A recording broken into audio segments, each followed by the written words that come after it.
Good morning. We have had some shipwrecks popping up on the beach this winter, and we have had a team come in to do a little bit of work on them. They stayed here last night, so I took advantage of the opportunity to sit them down and ask a few questions. So first, I'm going to let them introduce themselves and tell them a little bit about who they are. I'm Matt Pavelski. I'm a master's student in the program of Maritime Studies at ECU. I'm here doing my master's thesis on the wreck of Metropolis and brought along these folks to help me with the survey. I'm Kelvin O'Brien. I'm another master's student at ECU's Maritime Studies program. Yeah, and I'm Jeremy Borelli. I'm the staff archaeologist with the program. I'm Nathan Richards. I'm a professor in the program in Maritime Studies, which is part of the Department of History at ECU. Nice. So we got some pirates in the house, and I guess it's very appropriate that pirates are working on shipwrecks. How many shipwrecks have y'all been working on in the area? In this area, we've been working on 3 wrecks that are above the sand, with a few others that might be below the, just buried below the surface.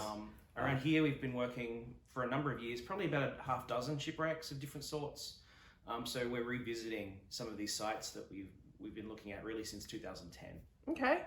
And I guess the easy question is why it's February now, February 3rd. Why did you come up here this time of year? Is this a good time of year for shipwreck hunting? A lot of good beach conditions. We have awesome tidal conditions, and with it being the winter, we're also in the tourist off season, so we're able to kind of get a better look at the beach without having 100 umbrellas all over it. So nice. So new moon tide, you said, so extra low tide, nor'easter, so it really kind of cleared the path for you, and then you don't have to worry about a bunch of people being on the beach. You kind of have it to yourself. Yeah.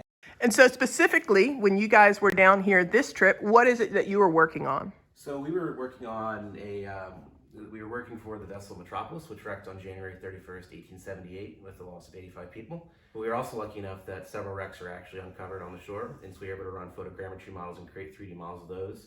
And we also lucky enough to be able to get measurements on them with the hope that we could somehow identify or date these wrecks. Nice. And so the gradiometer that you used helps try and take pictures of what's below the ground. Yep. And so that you can use those. You've basically found more puzzle pieces that you can try and use. And with all this data that you were able to compile on this trip, what is it you hope to do once you get home? So basically, we're going to try to compare the data we collected on this trip with known historical records. So vessels of that age would have been built to a certain specification for insurance rules. And also there's a half model of the ship as it was originally built in 1861. And kind of through that, we can reverse engineer the whole shape and do it in 3D CAD modeling. And on top of that, with the insurance rules, we can look at, fasteners or size of timbers on the ship. And if it dates right, the right tonnage, we might not be able to identify it specifically, but we can get a very good idea of, where, when, and how. And hopefully from that, we can say, we have a vessel of this age, this type on the beach, and compare it with the known wrecks, such as Metropolis, and really see what we come up with. Nice. So it's like trying to put puzzle pieces together. Yeah, exactly.